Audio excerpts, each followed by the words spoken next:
Il est minuit ici à Paris, vous êtes sur France 24 et France Info à la une de l'actualité. Ce soir, la situation à Gaza.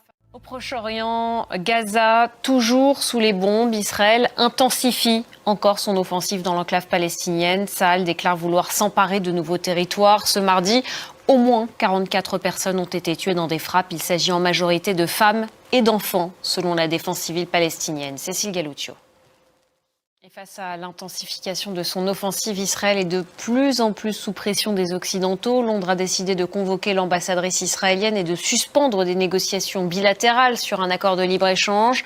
L'Union européenne, de son côté, va réexaminer son accord d'association avec Israël. On va retrouver à Bruxelles Pierre Benazet, notre correspondant.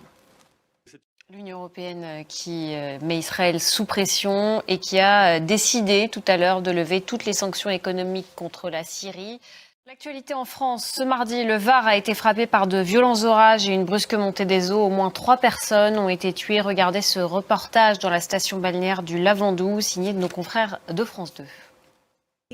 Direction maintenant la Croisette pour finir. La 78e édition du Festival de Cannes bat son plein ce mardi avec la présentation hors compétition de Vie privée de Rebecca Zlotowski. On y retrouve Virginie Efira, Daniel Auteuil, mais aussi l'actrice américaine Jodie Foster.